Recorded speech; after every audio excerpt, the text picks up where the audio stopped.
মরহুম মুফতি আমিন রহমাতুল্লাহ আলাইহির জামাতা মুফতি সাকাওয়াত হোসেন গাজী,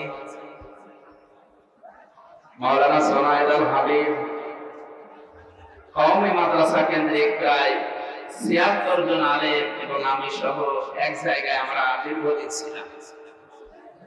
বিশেষ করে মুফতি সাকাওয়াত হোসেন গাজী সাহেবের কাছে এই আয়াত নিয়ে আমরা দুজন কথা এক জায়গায় বলতাম।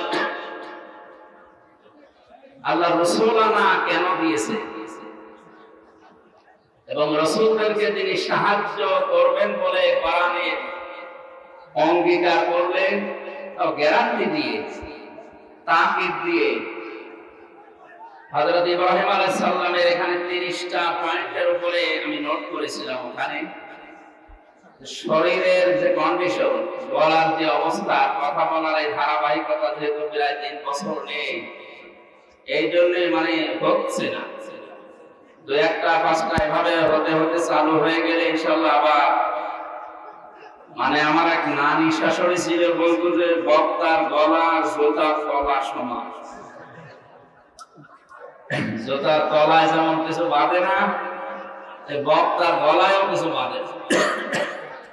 আল্লাহ রাব্বুল আলামিন তার রাসূলদেরকে সাহায্য করছেন,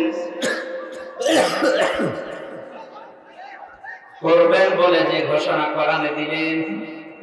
হযরতে আদম আলাইহিস সালাম থেকে হযরতে মুহাম্মদুর রাসূলুল্লাহ পর্যন্ত আমরা দেখেছি নবীদের জীবনী ইতিহাস গ্রন্থে, হাদিস গ্রন্থে পড়াশোনা করার পরে যেটা আমরা পেয়েছি, তাদের যে সাহায্য আল্লাহ পাক তাওরাত, জবর, ইনজিল সহ ১০৪ খানা যে গ্রন্থ আমরা জানি, ১০০ খানা সহিফা, ৪ খানা বড় কিতাব, এর সামারাইজ গুলো আমরা দেখেছি। হযরত মুসা আলাইহিস সালাম, হযরত ইব্রাহিম আলাইহিস সালাম, বিশেষ করে আমাদের নবীজির আগে হযরত ঈসা আলাইহিস সালামকে আমার আল্লাহ যেভাবে সাহায্য করেছিলেন, এই সমস্ত নবী রাসূলদের সাহায্যের দিকে তাকিয়ে ইমানদার যারা আছে এই মানুষগুলো যদি আর শিক্ষা নিতে চায় বা শিক্ষা নিয়ে জীবন চালাতে চায়, এই আয়াত তাদের জন্য পাথেয় হিসাবে কাজ করবে বলে আমি বিশ্বাস করি ইনশাআল্লাহ। সুতরাং নবী রাসূল যেহেতু এখন নেই, নবীদের ওয়ারিস আছে, তাদেরকেও মহান আল্লাহ সাহায্য করছেন, কিয়ামত পর্যন্ত করবে। আর বাস্তব প্রমাণ আজও এই দুনিয়াতে যারা হক্কানি আলেম আছে তারা। ইমাম তাইমিয়ার ঐতিহাসিক একটা উক্তি আমি মাঝে মাঝে বলি যে হক্কানি আলেম এই শব্দটা নিয়ে আজ যারা মানুষকে ধোঁকা দিয়ে বোকা বানিয়ে নিজেদের আখের বসায়,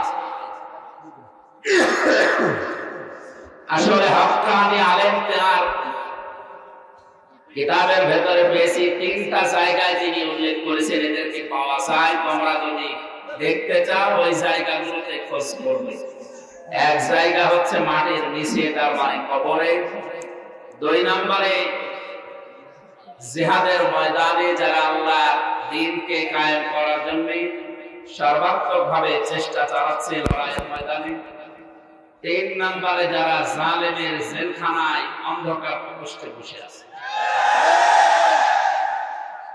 আজ হক্কানি আলেমের নাম নিয়ে ৪-৫ লাইন ডিগ্রি দিয়ে এমন এমন মানুষের নাম আমরা বিভিন্ন পোস্টারে দেখি, নাম খুঁজে পাওয়া যায় না, হকের ডিলার হয়ে বসে। কারাগারের ভেতরে দেখলাম একজন সভাপতির পরিচয় পেলাম, যে কি আপনি? বলে আমি আল্লাহর দলের সভাপতি।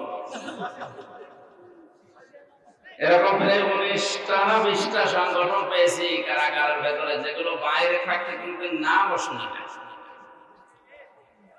সম্মানিত মুসল্লি কিরাম বা ভাইরা, আমরা আল্লাহর সাহায্য এটা ইব্রাহিম আলাইহিস সালামের জীবনে দেখেছি, হযরত মুসা আলাইহিস সালামের জীবনী কোরআনের ভেতরে দেখেছি, হযরত ঈসা নবীর জীবনে কোরআনে দেখেছি। তাদেরকে আল্লাহ সাহায্য করেছিলেন যেহেতু এখন আর নবী রাসূল নেই, আসবে না, এখন আলেমদেরকে আল্লাহ সাহায্য করছে, তার বাস্তব প্রমাণ এই পৃথিবীর হক্কানি আলেমরা। আমি আবার রিপিট করছি, হক্কানি আলেম পাওয়া যায় দরবারে, আস্তানায়, গাছতলায়, মাজারে, কোথায়? তিনটা জায়গায়। ইমাম আহমদ ইবনে তাইমিয়া রাহমাতুল্লাহ আলাইহি ঐতিহাসিক উক্তি, এটা তার কিতাবে আছে। প্রথমে যদি আপনি খুঁজতে চান, মাটির নিচে যাবেন, কবরে। ইমাম আবু হানিফা হক্কানি আলেম ছিলেন, দ্বিমত আছে কারো? কোথায় পাওয়া যাবে? ইমাম আহমদ ইবনে হাম্বল কোথায় পাওয়া যাবে? এজন্য হক্কানি আলেম আপনি যদি খোঁজ করতে চান, তাদেরকে আপনি সর্বপ্রথম খোঁজ করে দেখবেন মাটির নিচে তারা আছে, কবরে আছে। দ্বিতীয় নম্বরে, আজ যারা জান বাজি রেখে আল্লাহর কালেমাকে বলন্দ করার জন্য, কালিমাতুল্লাহি হিয়াল উলিয়া, জিহাদের ময়দানে যারা কাজ করছেন জীবন হাতে নিয়ে, এরা হচ্ছে আল্লাহ এই বান্দার দৃষ্টিতে তারা হক্কানি আলেম। তিন নম্বরে হক্কানি আলেম পাবেন পৃথিবীর বিভিন্ন দেশে জালেমদের জুলুমে যারা অন্ধ কষ্টে ধুকে ধুকে দিন কাটাচ্ছে। আব্বাস মাদানি আলজেরিয়ার কারাগারে আজ 28 বছর। আমাদের 3টা বছরে হাঁপ লেগে গেছে, তারা আজ 28 বছর এরকম বিভিন্ন জেলখানায় জালেমের জুলুমের শিকার হয়ে দিনাপাত করছে তারা। আল্লাহ এই মজলুম, এই হক্কানি আলেমদের হায়াতে তাজ্জেবা সিহাতে কুল্লিয়া যেন দান করেন, বলেন আমিন। আয়াতের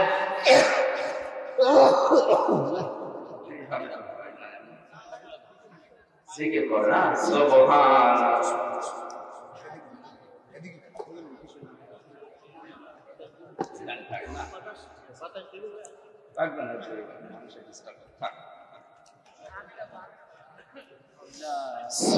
সুবহানাল্লাহ ওয়ালহামদুলিল্লাহ লা ইলাহা ইল্লাল্লাহ আলহামদুলিল্লাহ লা ইলাহা ইল্লাল্লাহ লা